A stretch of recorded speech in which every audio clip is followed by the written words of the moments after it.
I lost a man who paid my rent, bought me a Tesla, and wanted to marry me, all because I wanted to sleep with my yoga instructor. Now he's engaged to someone else, and I'm 31 eating cereal for dinner. So 3 years ago, I'm living with this guy, Marcus, who's 30, and has his whole life mapped out like some kind of Pinterest board we met at a friend's housewarming party, and he was everything I thought I wanted. Successful marketing director at this big agency downtown, owned his own condo, drove a Tesla, the whole package, plus he was actually emotionally available, which was a nice change from the string of commitment-phobic guys I'd been dating. Moving in together after 8 months felt natural. He never made me feel like I was freeloading, even though my graphic design income was pretty inconsistent compared to his steady 6-figure salary. He'd cover dinner dates without making it weird, and when I was between clients, he'd just quietly take care of groceries and utilities like it was no big deal. The thing is, Marcus was just so predictable. Every morning, he'd wake up at 6 a.m., do this elaborate skincare routine that took longer than mine, then make us these perfectly portioned smoothie bowls while listening to the same business podcast. Don't get me wrong, it was sweet at first. He'd remember that I liked extra blueberries, and he'd always make sure we had oat milk because dairy makes me bloated. But after 2 years of the same routine, I started feeling like I was living in some kind of wellness influencer's fever dream. We'd go to the same brunch spots every weekend. He had this rotating list of 5 restaurants, and we'd cycle through them religiously. Marcus would order the same avocado toast, I'd get the same Benedict, and we'd have the same conversations about his work projects and my latest design clients. It was comfortable, sure, but I felt like I was suffocating in all that comfort. That's when my friend Riley started telling me about how she and her boyfriend opened their relationship, and how incredible it was for their connection. She said it made them stop taking each other for granted, brought this new energy into their bedroom, made them communicate on this whole other level. I became obsessed with the idea, what if Marcus and I were missing out on something amazing by sticking to this outdated monogamous model? I started doing research, falling down rabbit holes about ethical non-monogamy and relationship anarchy. The more I read, the more convinced I became that traditional relationships were just society's way of controlling people, especially women. Why should I limit myself to one person when I was only 28 and barely knew what I actually wanted? What if there was someone out there who could challenge me intellectually in ways Marcus couldn't? What if I was settling for safe instead of exploring what else was possible? I wasn't planning to leave Marcus or anything. I genuinely loved him, but I wanted to see what I was missing. I wanted to feel that butterfly excitement again, that rush of getting to know someone new without giving up the security and comfort I had with him. It seemed like the perfect solution if I could just convince him to see it my way. So I started dropping hints, bringing up articles I'd read about how evolved couples handle modern relationships. I'd mention how boring our friend Sarah's marriage seemed compared to Riley, who was dating 3 different people and glowing like she'd discovered the secret to life. Marcus would just nod along, not really engaging, which honestly annoyed me, like I'm trying to have a revolutionary conversation about our future, and he's acting like I'm discussing the weather when I'd bring up how some of our friends seemed so much more alive and adventurous than us.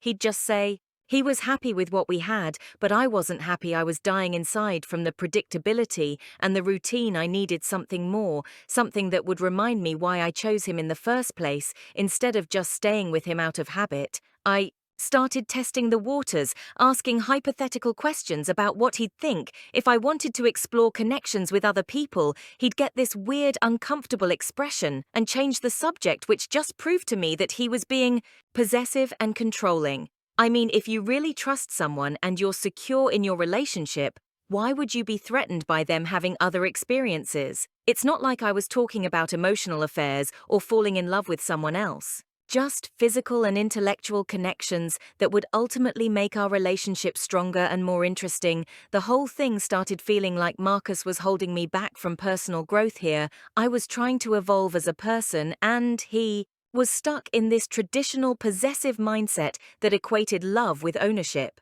I started feeling resentful that he couldn't see how much more mature and sophisticated my approach was, like maybe the reason our relationship felt stagnant was because we weren't challenging ourselves anymore. Maybe we needed outside perspectives to appreciate what we had together.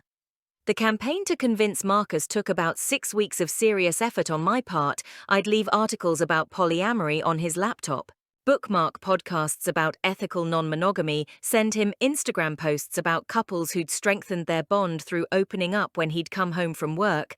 I'd casually mention how this influencer couple or that author talked about the benefits of relationship freedom. Marcus would engage with whatever I showed him, but he never seemed excited about it. He'd ask questions like, "But don't most of these arrangements end badly?" Or, "What if one person develops feelings?" Which honestly just showed how negative and limited his thinking was. I'd explain that those problems only happened when people weren't emotionally mature enough to handle it properly, when they let jealousy and possessiveness take over instead of communicating. Openly, I started pointing out how routine our sex life had become, like we hadn't had a really passionate night in months. We were having the same conversations, the same date nights, the same everything. I told him that maybe if we both had other experiences to draw from, we'd appreciate each other more and bring that new energy back to our relationship.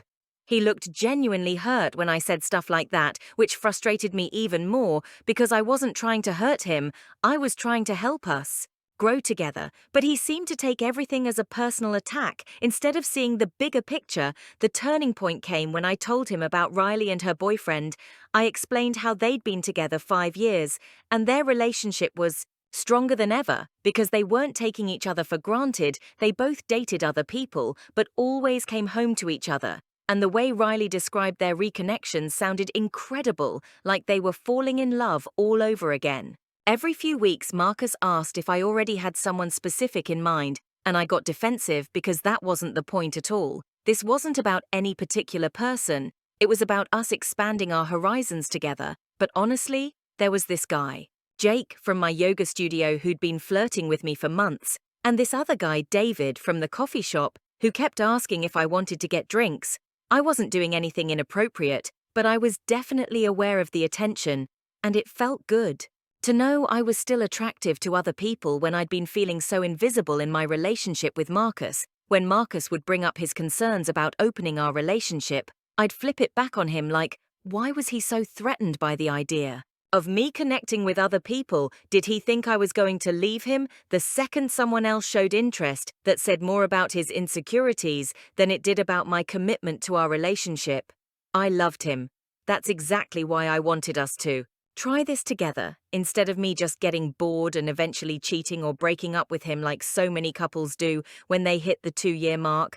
I started being less affectionate when he'd shut down these conversations, not on purpose. Exactly, but I'd feel disconnected from him when he couldn't engage with something so important to me. Then, when he'd seem more open to discussing it, I'd be extra loving and attentive.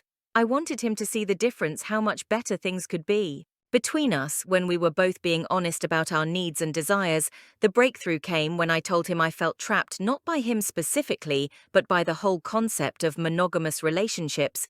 I explained that I was 28 and had only seriously dated 5 people in my entire life. How was I supposed to know if what we had was really special if I had nothing to compare it to? I wasn't asking to leave him. I was asking for us to explore together so we could choose each other consciously every day instead of just staying together because it was comfortable and familiar. Marcus finally said he'd consider it, which felt like huge progress. But then he came back with this condition that seemed kind of dramatic and possessive. He said if either of us developed serious feelings for someone else during this experiment, we'd have to be completely honest about it and potentially end our relationship rather than trying to maintain multiple serious partnerships. I thought that was unnecessarily extreme, like the whole point was that what we had was special and solid enough to handle casual connections with other people, but I agreed because I was confident it wouldn't be an issue. Marcus had been with me for 3 years. He wasn't going to throw that away for some random hookup, plus I was the one who wanted this, so obviously I was going to benefit more from the experience. When he finally agreed, I felt this incredible rush of excitement and validation. Finally, we were going to break out of our comfortable rut and experience what we'd been missing. I immediately started updating my dating profiles that I'd been secretly working on for weeks, reaching out to Jake from yoga and David from the coffee shop. Marcus seemed quiet and hesitant. about the whole thing, but I figured he just needed time to adjust to our new dynamic and see how amazing this could be for both of us. Within 2 weeks, I had 4 different dates lined up, and I felt more alive than I had in months. The anticipation, the getting ready, the flirting, it was like I was rediscovering myself instead of just being Marcus's predictable girlfriend. He asked if we should set any specific boundaries, but I thought that would just complicate things. We loved and trusted each other. And that should be enough. I didn't really pay attention to what Marcus was doing during those first few weeks. I was too caught up in my own experiences, finally feeling desired and interesting again. It was exactly what I thought. Our relationship needed some external validation and excitement to remind us why we chose each other in the first place. 4 months into our open relationship, things weren't going exactly like I'd imagined. The guys I was dating were fun for a few weeks, but none of them offered anything substantial. Jake from yoga turned out to be kind of self-obsessed. All he wanted to talk about was his meditation practice and his clean eating habits. David was sweet, but clearly just looking for something casual without any real emotional depth. I started feeling frustrated because I wanted the excitement of new connections, but also the intimacy and security I had with Marcus. These other guys didn't know that I liked my coffee with oat milk, or that I got anxiety about client presentations. They didn't care if I had a stressful day, or notice when I changed my hair. The attention was nice, but it felt shallow compared to what I was used to. Meanwhile, Marcus seemed different. He was more confident, somehow more social. When he talked to people, he'd started joining this hiking group and taking weekend photography workshops. When I'd ask about his dating life, he'd just say it was going well and change the subject. Part of me was annoyed that he wasn't sharing details like I was, but I was too busy managing my own complicated dating schedule to really push it. The thing that started bothering me was how unavailable he'd become. He used to always be free when I wanted to do something together, but now he had plans I didn't know about. He'd get texts during our dinners and smile at his phone in this way that made my stomach feel weird. When I'd ask who he was texting, he'd just say a friend and put his phone away. I started feeling jealous, which was ridiculous because this whole thing was my idea, but I'd assumed Marcus would have trouble meeting people. He'd always been kind of introverted and selective about who he let into his life. I thought he'd go on a few awkward dates and realize how good he had it with me instead.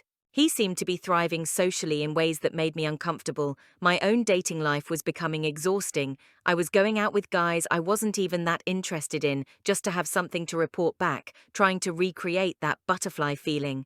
But everyone felt like a step down from Marcus. I started picking fights about small things. Why was he always on his phone? Why did he seem distracted when we spent time together? Why wasn't he putting effort into our relationship anymore? He'd just look at me like I was being irrational and remind me that I was the one who wanted us to see other people, but I wasn't neglecting our relationship the way he was. When I tried to plan romantic dinners or weekend getaways together, he'd often have other commitments. I felt like I was competing for attention with my own boyfriend, which wasn't how this was supposed to work.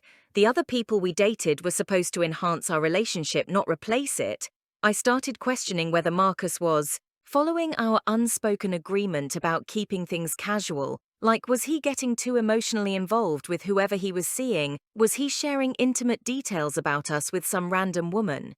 The whole point was to keep these other connections light and fun, not to develop serious feelings that would threaten what we had together, but he seemed to be taking everything way more seriously than I'd expected. The worst part was how he'd stopped engaging with my dating drama the way he used to. When I'd want to analyze a text from one of my guys or complain about a disappointing date, Marcus would just make these polite listening sounds instead of really caring. He used to be interested in every detail of my day, but now he seemed distracted and uninterested in my problems. I started to suspect he was seeing someone specific rather than just casually dating like I was. There were too many patterns: him leaving at consistent times, being unavailable on certain days, getting similar types of messages. When I'd hint around trying to get details, he'd just say he was respecting his dating partner's privacy the same way he respected mine, but I wasn't being secretive. I told him about everyone I went out with, shared the funny and frustrating moments. I thought we were supposed to be open about this experience, not protective and sneaky. His whole attitude was starting to make me feel like maybe he was getting more out of this arrangement than I was, which definitely wasn't the plan. The Discovery that changed everything happened on a random Thursday when I was scrolling through Instagram during my lunch break. I saw Marcus tagged in a story at this trendy restaurant downtown, looking happier than I'd seen him in years, but he wasn't. Alone, there was this woman next to him who looked comfortable and natural, not like someone on a casual third date. Her name was Eleanor, and she was a photographer who seemed to travel constantly based on her feed. I went down this rabbit hole looking through her posts, and there were multiple photos of them together at art galleries, weekend farmers markets, even what looked like a couple's trip to Napa Valley. They looked like they were in an actual relationship, not like two people just casually. Exploring what made it worse was how different Eleanor seemed from me. She was older, maybe 33 or 34, with this sophisticated artistic energy that came through in every post she posted about gallery openings and photography exhibitions, trips to Europe, and meditation retreats. She seemed like she had this full, rich life that didn't need anyone else to complete it. The photos of them together showed Marcus looking genuinely content and engaged, not the polite happiness he'd been showing me lately, but real joy. They were holding hands, laughing at inside jokes, looking at each other like they shared this secret world. It was everything I'd been trying to recreate with my dates, but they'd found it naturally. I confronted Marcus that night, demanding to know why he hadn't told me he was in a serious relationship. He reminded me that I'd never asked for specific details about his dating life, and that he was respecting the same boundaries I'd established for myself. But this wasn't just dating. This looked like love when I suggested we should close our relationship and go back to just us. Marcus got this expression that terrified me. He said he needed to think about it, which wasn't the response I was expecting. I thought he'd be relieved to get back to our comfortable routine, but instead he seemed torn about giving up whatever he had with Elena. That's when he told me the truth. He'd developed real feelings for her, and according to the boundary we'd established, that meant he needed to be honest about potentially ending our relationship. I couldn't believe he was actually choosing some woman he'd known for 4 months over 3 years of history with me. I tried everything I could think of to change his mind. I cried. I got angry. I reminded him of all the good times we'd had together. I promised I'd be different, more spontaneous, less critical of his routines. But Marcus just seemed sad and resolved, like he'd already made his decision, and nothing I said would change it. He started packing his things that weekend, and watching him carefully fold his clothes and pack his photography equipment felt surreal. This was actually happening. He was actually leaving me for someone else, someone I'd basically pushed him toward by insisting we open our relationship.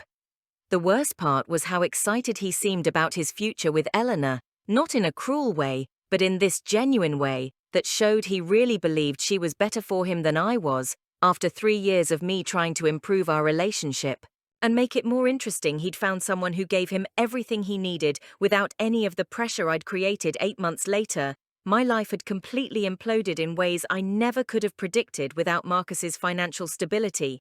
I couldn't afford our shared apartment and had to move into this tiny studio in a worse neighborhood. The independence I thought I wanted felt more like isolation when I was coming home to silence instead of someone who cared about my day. My dating life became a series of disappointing encounters with men who either saw me as damaged goods or were clearly just looking for easy hookups. Word had gotten around our social circle about what happened, and guys seemed to think I was desperate or unstable. None of them wanted anything serious, and the ones who did were usually people I wasn't remotely attracted to. I started obsessively following Marcus and Elena on social media, torturing myself with updates about their perfect relationship they went on. Weekend trips to art festivals, met each other's families, posted photos from cooking classes and wine tastings. Everything looked effortless and authentic in a way that made our relationship seem forced and complicated by comparison. The breaking point came when I decided to reach out to Elena directly. I thought maybe if I explained what really happened, she'd understand that Marcus had commitment issues that would eventually surface in their relationship too. I sent her this long message about how he'd emotionally abandoned me while I was trying to save our relationship, how he'd strung me along while secretly pursuing her, how he had patterns of avoiding real intimacy when things got challenging instead of being grateful for the warning. Eleanor screenshot our entire conversation and shared it with people in our mutual social circle. Suddenly, everyone could see exactly how unstable I'd become, how I was stalking their relationship and making up stories to break them up. My reputation went from being the girl who'd made a relationship mistake to being the crazy ex who couldn't let go work became impossible because I was constantly distracted and emotional. I'd snap at clients or spend hours scrolling through social media instead of focusing on projects. Eventually, I started losing clients who didn't want to deal with my unreliability and drama. Between losing Marcus's financial support and then losing my own income, I was completely screwed. The dating apps that used to feel exciting now felt like a wasteland where I was increasingly desperate and obvious about my damage. Guys could sense that something was wrong with me, and the few who were interested were usually looking to take advantage of someone who was clearly vulnerable. I tried reaching out to friends for support, but realized I'd neglected most of my friendships during my relationship with Marcus. The few people who still talked to me seemed uncomfortable with my bitterness and constant need to analyze what had gone wrong. They'd listen for a while, but eventually change the subject or make excuses to end our conversations. The final devastation came when I found out through Instagram that Marcus had proposed to Eleanor at the same art gallery where they'd had their first official date just over a year after we broke up. They looked radiantly happy in the engagement photos, and I realized that in 18 months, Eleanor had gotten everything I'd spent 3 years trying to get from Marcus: his complete attention, his emotional investment, his commitment to a future together. Even after everything that happened, I still don't think I was completely wrong about wanting to explore other relationships. I mean, how are you supposed to know if what you have is really special without any point of comparison? And Marcus did agree to open our relationship, so whatever happened afterward was his choice too. Honestly, if he'd really been as committed to me as he claimed, he wouldn't have been able to fall for someone else so easily. The fact that he moved on so quickly just proves that what we had wasn't as solid as I thought it was. Now I'm 31 and living in Portland trying to rebuild, but it's hard to meet quality people when you're starting over with baggage. People keep telling me I should take responsibility for what happened, but honestly, I tried to evolve our relationship, and Marcus chose to throw it away for someone else. That says more about his character than it does about mine.